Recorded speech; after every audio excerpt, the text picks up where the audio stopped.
episod kelima. Saya Syamli Manoharan Pillai, hos anda untuk hari ini.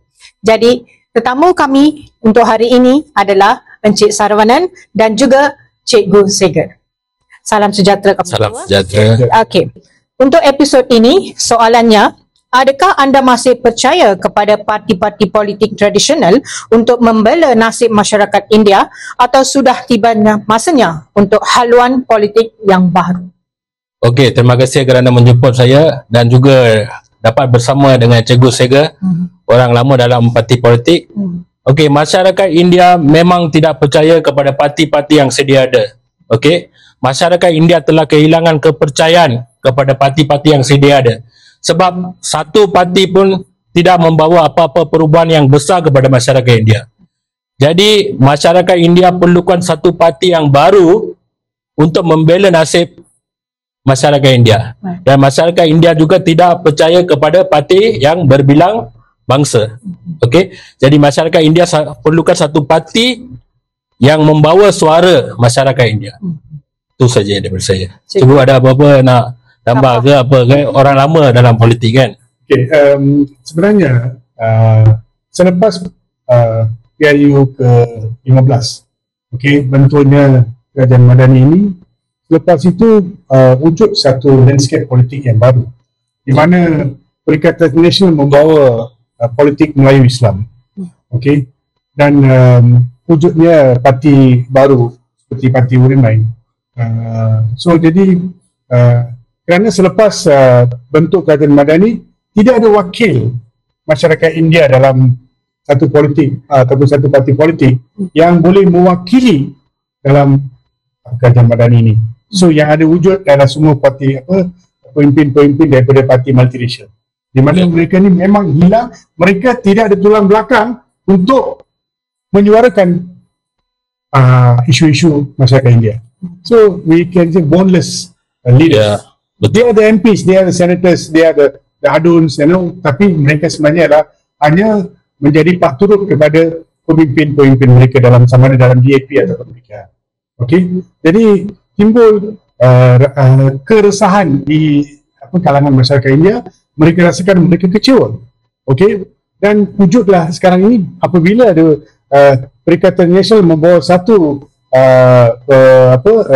politik baru Melayu Islam, mereka pula kenapa kita juga perlukan satu politik India, yang mana akhirnya boleh bergabung dengan Parti Melayu ataupun Parti Melayu Islam. Kita boleh sama, tidak ada masalah. Kerana dulu 2008 DAP boleh kerjasama dengan PAS, kenapa pula sekarang tak ada? Ya, betul juga. Boleh. Ini adalah satu politik sebenarnya, bila dalam politik undi, okay, we can say that electoral politik. Okey, politik ini, jadi mana-mana parti politik yang boleh memperjuangkan bangsa masing-masing, mereka boleh sama-sama dalam satu gabungan. So, jadi saya setuju. Kita perlukan, khususnya masyarakat India perlukan satu landscape politik yang baru, satu parti yang baru yang boleh memperjuangkan hak-hak masyarakat India, kerana lama mereka dibelakangkan oleh parti-parti yang sedia ada, sama ada BN ataupun Pakatan Harapan ataupun Kerajaan Madani. So itu saja pandangan. Saya nak tambah sikit Cikgu. Parti-parti India yang ada sekarang ni langsung tidak berkesan. Mereka jaga kedudukan mereka. Okey. Mereka jaga kedudukan mereka, mereka jaga periuk nasi mereka, mereka tidak kisah dengan masyarakat yang sedia ada.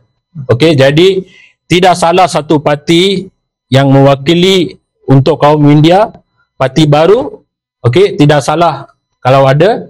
Okey, masyarakat India sedia mengundi, dan juga kita boleh bekerja dengan parti-parti Melayu yang lain. Contohnya Perikatan Nasional kata PAS lah. Ini sebagai contoh saja. Itu saja yang saya. Tambah ada satu lagi. Masyarakat India sekarang ini mereka tidak akan percaya dengan janji-janji manis ataupun dia gunakan sajak. Okey, ada beberapa pemimpin tarian bukan dalam TikTok. Ada beberapa pemimpin dia gunakan sajak dan sebagainya untuk menarik rakyat, khususnya masyarakat India sudah bosan dengan semua sajak-sajak ini semua untuk menarik mereka melihat seorang pemimpin yang berani datang ke hadapan memperjuangkan hak mereka tanpa takut dan apa-apa. Okey, contohnya seperti Profesor Iramasamy. Mereka lantang apabila ada isu masyarakat India, mereka sentuh koin, mereka sentuh sekolah talim, dia tampil ke hadapan memperjuangkan hak. Jadi rakyat, khususnya masyarakat India, sebenarnya perlukan pemimpin seperti ini. Maka mereka harapkan, okey, ramai lagi pemimpin seperti ini lahir dan memperjuangkan inilah politik baru. Baiklah, terima kasih Encik Saravanan dan Cikgu Segel. Kita akan berjumpa lagi di episod yang seterusnya. Terima kasih.